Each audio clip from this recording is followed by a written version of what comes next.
है। बीजक जब शुरू होता है तो पहला नमैनी अन्य बीजकों में है, हमारे बीजक में दूसरी नमैनी गायत्री माता का ही वर्णन किया है। उन्होंने कहा इच्छा रूप नारी अवतारी दास नाम गायत्री धरी ते नारी के पुत्र दिन भयो ब्रह्मा विष्णु महेश्वर नाम। फिर ब्रह्मा पूछल महतारी वो तुर पुरुष केकर तुम नारी। माता ने कहा तुम हम तुम और न कोई, तुम्हें से पुरुष समय जो ऐसा वर्णन आता है कि परम पुरुष परमात्मा ने इच्छा किया और एक नारी गायत्री माता प्रकट हुई और उस गायत्री माता से ब्रह्मा विष्णु महेश 3 पुत्र हुए। फिर उन्होंने ब्रह्मा ने खुद उन्होंने इच्छा किया कि माता तो है, हमारे पिता कौन है। तो माता से ही पूछा कि हमारे पिता कौन है, माता आप तो हैं। तो माता ने कहा तुम हम तुम और न कोई, तुम हो पुरुष, मैं हूँ स्त्री और दूसरा कोई नहीं।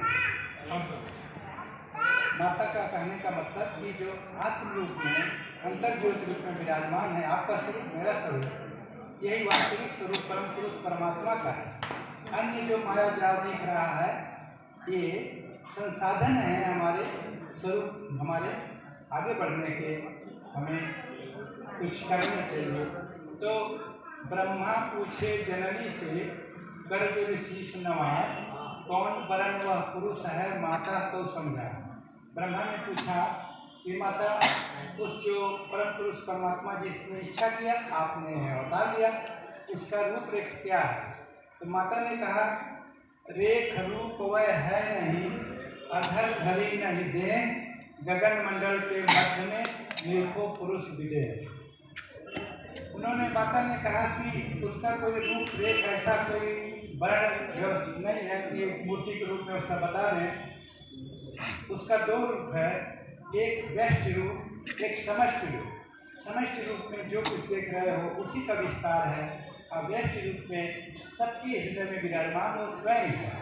सबके हृदय में चीटी से हंसी तक सभी जीवों के अंदर विराजमान है। 2 रूपों में उनका रूप है, व्यष्टि रूप एक समष्टि रूप। उस समष्टि रूप में तुम उनका स्वरूप देख रहे हो विस्तार और व्यष्टि रूप में तुम्हारी आत्मा है, आत्म रूप में अंतर जो सब देखना।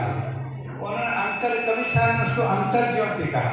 और जब हमारे वेद में चारों वेदों में उस महापुरुष का वर्णन हुआ तो कहा अयम आत्मा ब्रह्म प्रज्ञानम ब्रह्म तत्वमसि अहम ब्रह्मास्मि।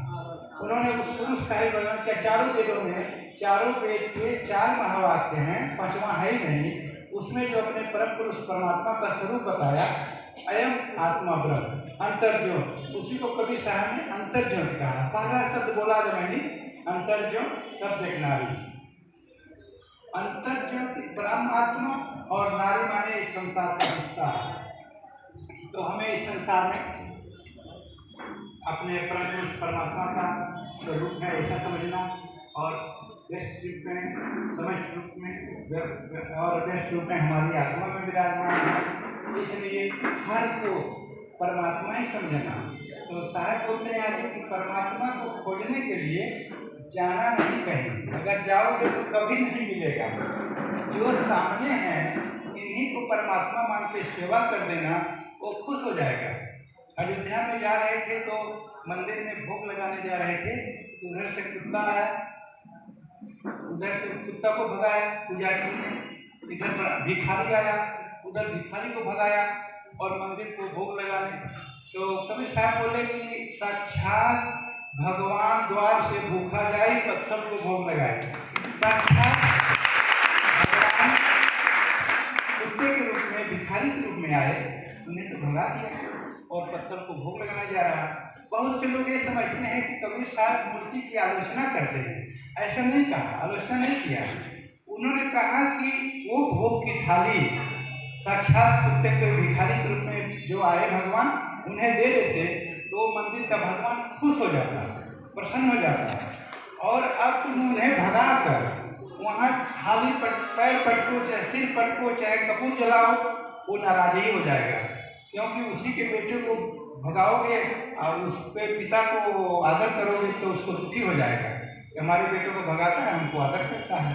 आलोचना नहीं किया, उन्होंने उसकी वास्तविक परिणति को बताया कि हमें साक्षात जो भगवान हैं इनका अनादर कभी नहीं करना, इनका आदर करना, वो क्षण क्षण खुश हो जाएगा। तो मोको कहाँ ढूंढे बंदे, मैं तो तेरे पास में, ना मैं मंदिर, ना मैं मस्जिद, ना काबे कैलाश में, ना मैं कोनो क्रिया कर में, ना मैं जो उपवास में, कहें कबीर सुनो भाई साधो, हों तो हों विश्वास में, हों सांसों की सांस में। तो ऐसा साहब ने वर्णन किया है।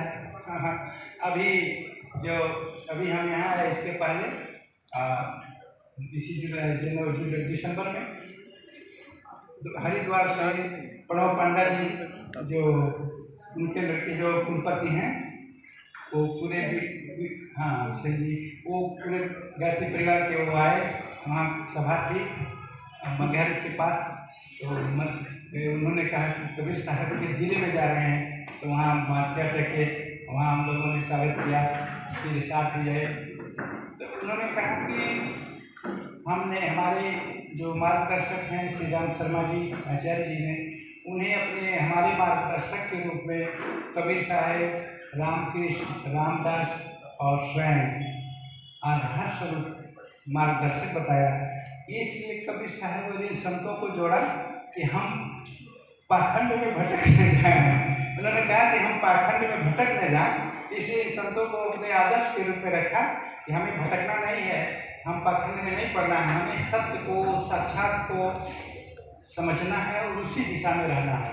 जिस पिता में हमारे श्री राम शर्मा जी आचार्य जी ने बहुत बड़ा संसार का कल्याण अवतार पुरुष हैं, उन्होंने लेकर किया। नहीं तो भी समाज में तरह तरह से लोग भटकाने वाले हमारी भारतीय संस्कृति को दिशा देने के लिए वो पधारे और भारतीय संस्कृति को पुनः जगा दिया।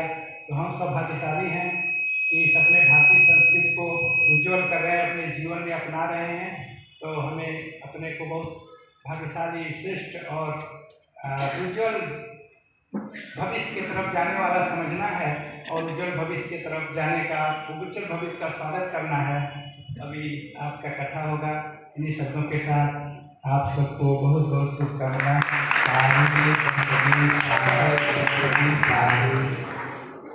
बातें बताई और यहाँ कथा में उपस्थित आपकी उपस्थिति हमारे लिए प्रेरणादायी, आशीर्वाद रूप। परम उपस्थिति में हम सब लोग बैठे हैं। प्रकृति की प्रचंड शक्तियाँ हमारे साथ चलती है और वो हमें प्रेरणा और प्रकाश देती है। तो कबीर मंदिर में हम लोग बैठे हैं।